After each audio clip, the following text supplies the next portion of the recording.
বিসমিল্লাহির রহমানির রহিম। আসসালামু আলাইকুম। এটা হলো কচুর গাঠি দিয়ে নলা মাছ দিয়ে কামরাঙ্গার ঝোল। আর এই কামরাঙ্গার ঝোলটা আমি কীভাবে রান্না করলাম সম্পূর্ণ ভিডিওটা আপনাদের সাথে শেয়ার করলাম, না টেনে দেখবেন। আর এরকম সুস্বাদু কামরাঙ্গার ঝোল একবার হলেও রান্না করে খাবেন। তো চলুন দেখি কি করে রান্নাটা করলাম, আপনাদের সাথে ফুল ভিডিওটা শেয়ার করব, না টেনে। চলুন দেখি।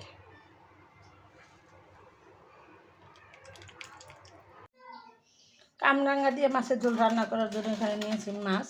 দেখেন, দুইটা রুই মাছ। রুই মাছের বাচ্চা বলতে হয়, এটা রুই মাছ বড় হয় নাই, কিন্তু মাছ। এই মাছ দিয়ে কচুর গাঠি দিয়ে কামরাঙ্গা দিয়ে ঝোল রান্নালে অসাধারণ স্বাদ লাগে। তো আমি সেটাই রান্না করব আর আপনাদের সাথে শেয়ার করব, না টেনে দেখতে থাকুন। তো আমি আগে মাছগুলো কুটে বেছে নিই। তো কুটা কাটা শেষ করে চলে আসলাম রান্নায়। এখানে মাছগুলো ভালো করে ধুয়ে নিয়েছি, আর নিয়েছি কচুর গাঠি পরিষ্কার করে, আর ধনেপাতা, পেঁয়াজ, কাঁচামরিচ। আমি এটা ব্লেন্ড করে নিব। যে ব্লেন্ডার নাই পাটায় পিষে নিতে পারেন, কিন্তু আমি ব্লেন্ডার আছে, ব্লেন্ডারেই শর্টকাটে যেহেতু করতে হবে, তো সম্পূর্ণটা আপনাদের সাথে শেয়ার করতেছি, না টেনে দেখতে থাকুন।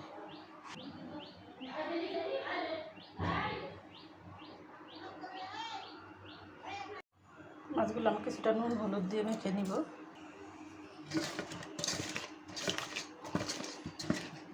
মাছটি একটু হালকা ভাজা নেব। আমি সবসময় রান্নার সময় চুলা রাখ কমিয়ে রান্না করি, আর আপনাদের সতর্কবাণী দিয়ে থাকি, চুলা রাখ কমিয়ে রান্না করবেন, দুর্ঘটনা এড়িয়ে চলবেন। বেঁচে যাবে হাজার হাজার জীবন, বেঁচে যাবে লাখ লাখ টাকা।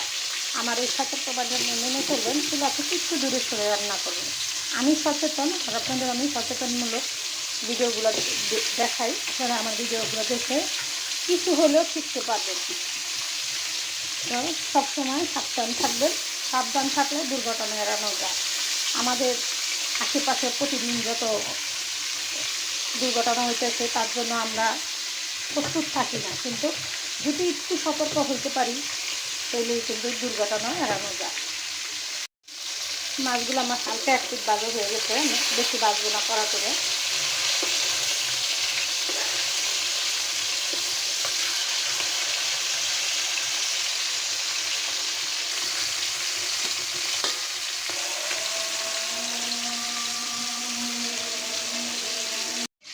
মাছগুলো আমার ভাজা হয়ে গেছে, কেন মশলাটা আমার ব্লেন্ড করা হয়ে গেছে। আমি এটাতে কিছুটা হলুদ দিয়ে দিব। আমি হলুদ দিই নেই, এখানে 2 চামচ হলুদ দিয়ে দিই।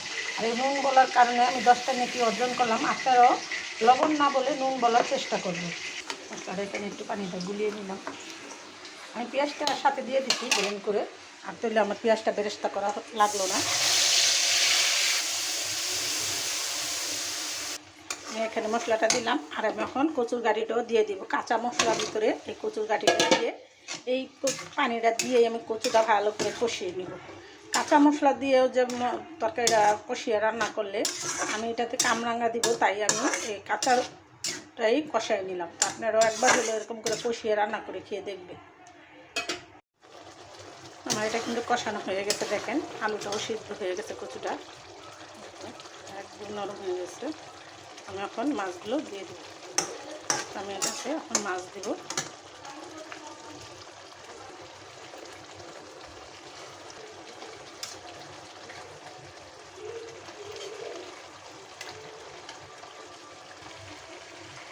দিয়ে দেবো কিছুটা ধনেপাতা, দিয়ে দেবো স্বাদ মতো ঝোল। আমি পরিমাণ মতো ঝোল দিয়ে দিছি। আমি এটা আরও 5 মিনিট রান্না করব। আর দিয়ে দেবো ধনেপাতা।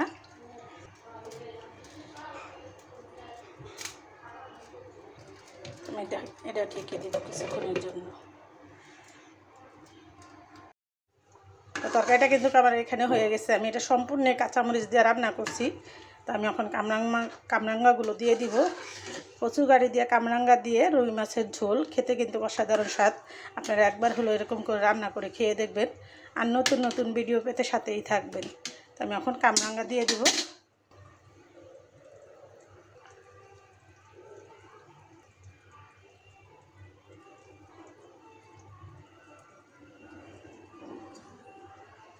তো দিয়ে দিব আর একটু ধনেপাতা, আর 5 মিনিট আমি রান্না করব।